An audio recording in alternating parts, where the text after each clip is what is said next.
Many school districts across the US are starting the school year fully online or using a hybrid model. This, of course, will come with its own challenges, and for mindful teachers, it may seem impossible to remain mindful while teaching online. In this video, I'm going to share with you some helpful tips and ideas to help you and your students remain mindful, compassionate, and support everyone's well-being while teaching and learning online. Hi everyone, my name is Paula Cristina Azevedo, and I'm the founder of The Meditating Teacher, where I teach and support educators, parents, and school leaders about mindfulness practices so we can be a bit more present and compassionate for the kids and teens in our lives. Just like in face-to-face instruction, it's important to be fully present during your instructional time. Now, I know how challenging this can be, especially when there are so many distractions at home, when you have kids, pets, a partner, potentially other distractions all around you. However, one of the biggest distractions while teaching online are the digital stuff. I suggest having only the digital tools you need for your lesson that you're teaching open and all the devices that you need for that lesson. So close all the windows with social media platforms, news outlets, digital games, and so much more. Just close all those.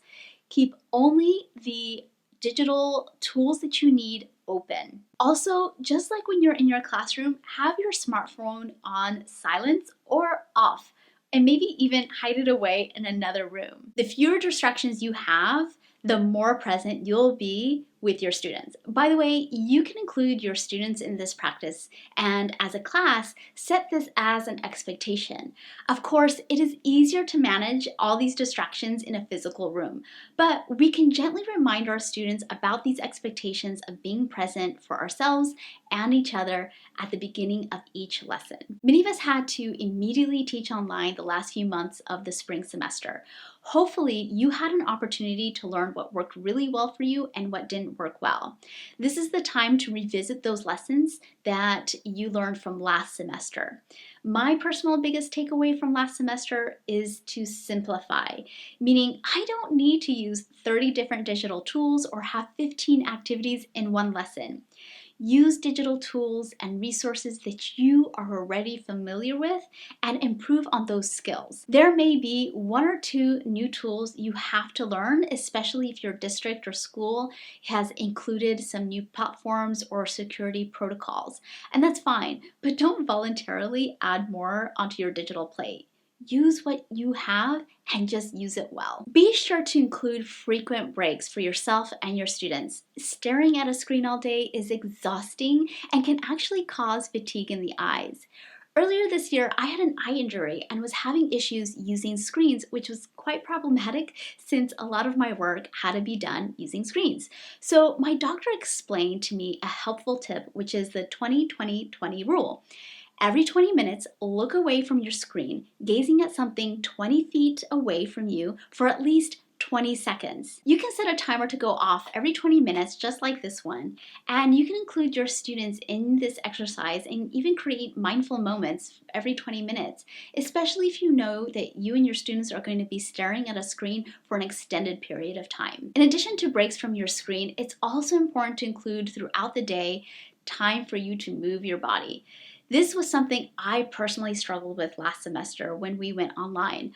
I am not someone who teaches sitting down, and so sitting down all day started to take a toll on my body.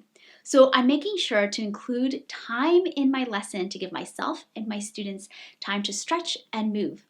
You can lead your students through a few chair yoga movements. I actually have a chair yoga video you can check out. I'll be sure to include the link below in the description box. In addition to including movement in my lessons, I bought a few things for my home instructional space that's been really helpful.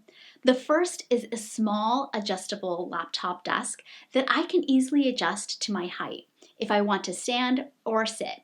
I find standing, even when teaching online, really helpful, and actually it energizes me a bit more. The other thing is a balance board. The balance board is a great thing to include in your workout routines like push-ups, squats, and lunges to make your workout a little bit more intense, but I have found this to be a great thing to include in my workspace. I get a chance to move a little bit, work on my balance, and remain stationary at my desk. Finally, another helpful tool is a balance ball or an exercise ball.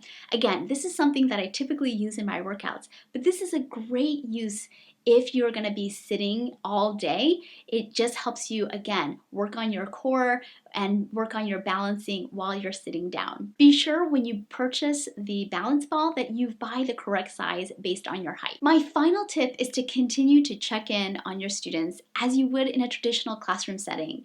It may be a bit more challenging virtually, but you can still welcome your students in by name as they enter your digital classroom. You can ask students how their weekend was, include morning meetings, and have warm-ups that ask students to name one thing that they're grateful for, their favorite summer song, or memes that describe their current mood, or something in that vein.